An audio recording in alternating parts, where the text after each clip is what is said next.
right, guys. The superintendent's going to come over here in the next like 2 or 3 minutes. Okay. Thanks. And I know there were some questions maybe about 15th and Karloff. If you had those. But, okay. Anything else? Anything else in particular? No? All right, guys. Sorry it took so long. You know, kind of an extensive crime scene.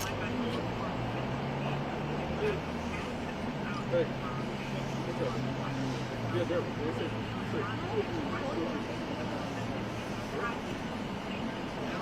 Oh, hey, what's up? Good to see you.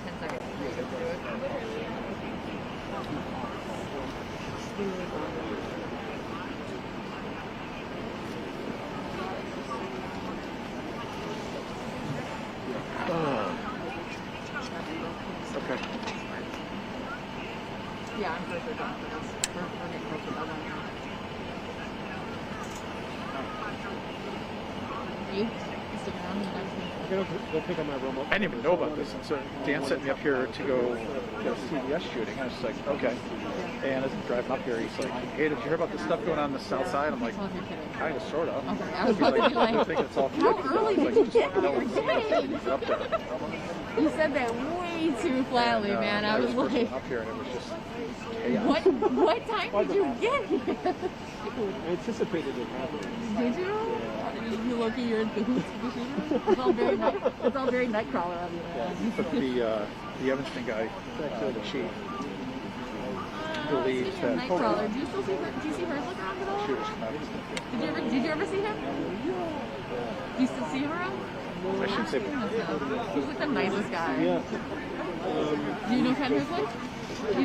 Yeah, you did Midnight Swimming, yeah? Yeah, I saw it. Yeah.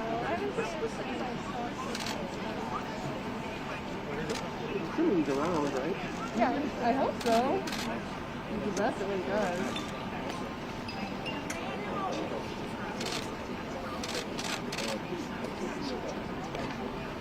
If you don't mind, I'm going to take my mask off if you step back just a little, just so we're social distance and we all can be safe. Since I'm going to take my mask off. And let me know when you all are ready. Just got a thumbs up from the cameraman. One here.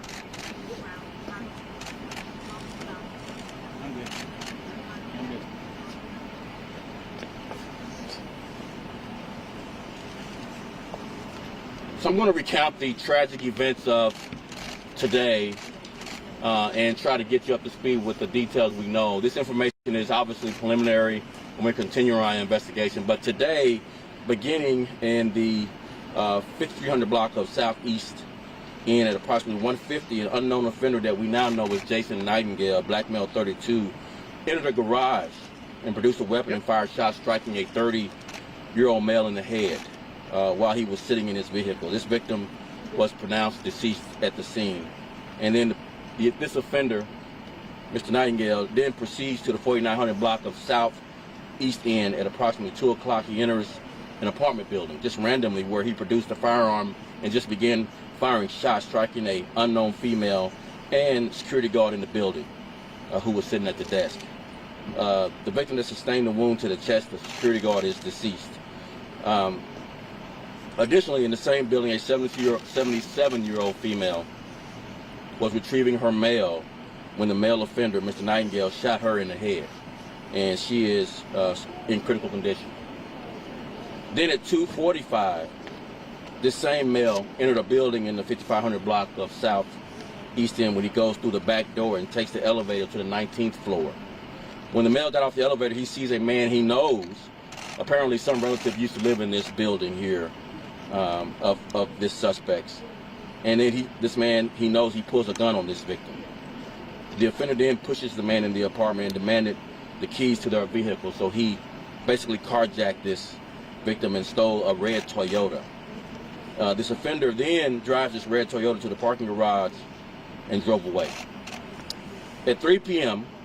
In the 9300 block of South Halstead, Mr. Nightingale, the same offender, enters a convenience store, announces a robbery, and fires shots at a 20-year-old male in the head, and shot in the head. This random victim. The 20-year-old male was transported to Christ Hospital in critical condition and was later pronounced deceased. Additionally, there was an 81-year-old female victim in that same convenience store who sustained gunshot wounds to the back and the neck, fired from this offender's weapon. This 81-year-old woman is in critical condition. Then at 4 p.m. in the 10,300 block of South Halstead, a 15-year-old female was traveling in a vehicle being driven by her mother. The 15-year-old was sitting in the rear driver's side passenger of the vehicle when the window shattered. The 15-year-old female then realized she was struck by gunfire. The 15-year-old sustained a gunshot wound to the head and is in critical condition, we believe, by this same suspect, Mr. Nightingale. And finally, at 4:45, the 24 district officers responded to a shot spotter call at Howard and Western here in Evanston, where Evanston police responded to that call. The offender had walked into a retail store in Evanston, announced a robbery, and then fled to a restaurant, this IHOP here, where he shot a female victim in the head. Evanston police engaged this suspect and fired shots striking this offender. We believe this offender is now, he collapsed and he's now deceased. Let me add one more piece to this. After the fourth shooting in Chicago, this suspect returns to one of the other shooting locations at in the 9300 block of Halstead. So the fourth incident was in the 10,300 block of Halstead. He returns to the 9300 block of Halstead, where investigators are working this crime scene, and he shoots at our police officers who are investigating that third incident there on Halstead before he comes to Evanston and does the attempted robbery and another shooting.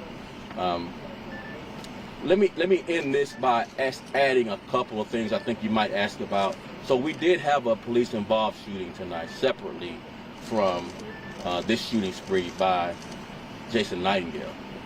Officers in that particular incident, totally separate from this incident, stopped the car. They began investigating. They engaged 4 suspects, 1 woman, 3 males, and one of the suspects, one of the offenders in the car, began shooting at our officers who were investigating this car. Our officers were not struck. They returned fire and they struck one of the offenders who is now in critical condition. And so with that, I'll answer a few questions. Again, this information is preliminary, so it could change with further investigation. How many people in total did you say were shot by Nightingale tonight? So let me run through it again. So there's 4 Chicago incidents, 4.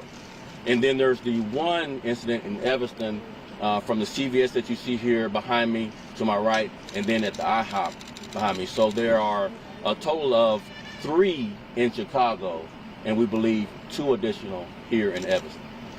How old is he, did you say? Yeah.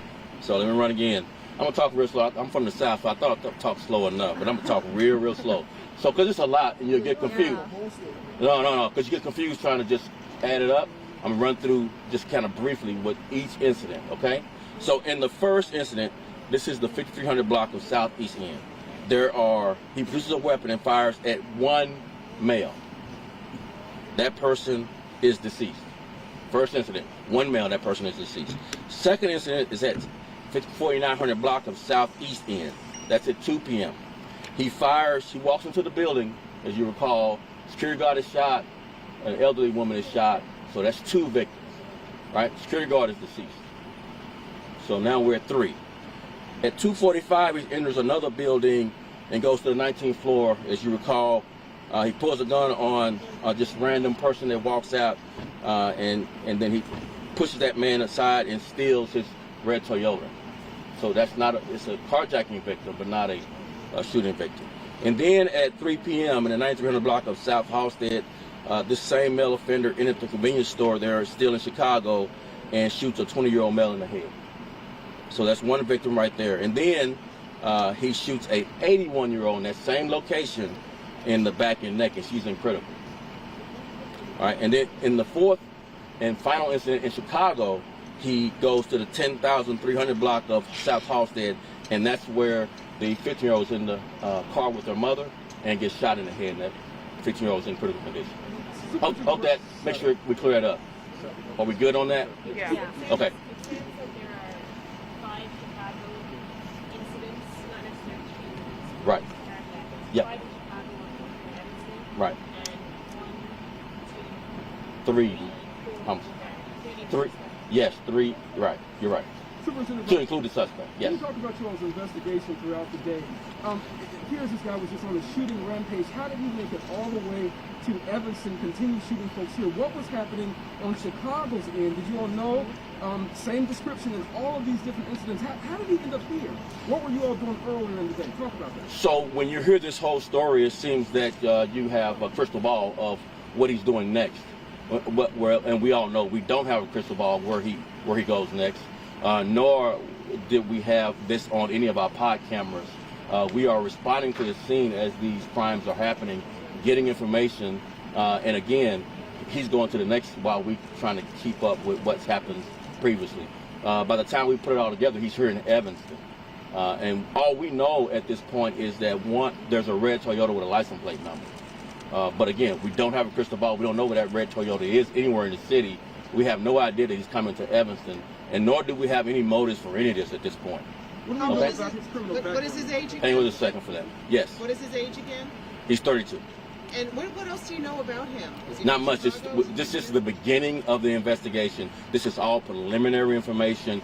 As we get more information, we'll be releasing that to you all. So this was all totally... offender? We don't know that. We're continuing the investigation. As soon as we know all of that, we'll definitely release Can it. you repeat his name? Let's do it one at a time. If you haven't asked a question, raise your hand. Can you repeat his name and spell it? Jason Nightingale, common spelling. Yes. Was the shootout caught on body-worn cameras? Say that again. Was the shootout caught on body-worn cameras? Is that the police? Here in Evanston, Chief answered that before. I don't know if they have body-worn cameras in Evanston. Yes. Were they on? Body cameras. They were on. Were any of the officers when you Yes. mentioned when he went back to that crime scene? Say that again. Start over. Sorry, when the suspect went back to the crime scene, you mentioned before he came to Evanston and he opened fire on CPD officers. Were any of them hit? Were any of the vehicles hit? No officers for Chicago PD are injured at this point. Last question, anyone? So, Superintendent, just with everything going on, COVID and now this, what is your own reaction to this guy just going on this shooting rampage in Chicago, now Evanston? You know, investigation aside, what do you think about all this? But for the brave conduct of Evanston police officers confronting this suspect, many more people would have been injured. So we should take our hats off to Evanston PD and the hardworking officers of Chicago Police Department for their investigation as we continue to look for motives and other reasons for this happening. Thank you very much. I really appreciate Were it. any Thank you, guys. Evanston police officers injured? No Evanston officers in here. Just to clarify, but shooting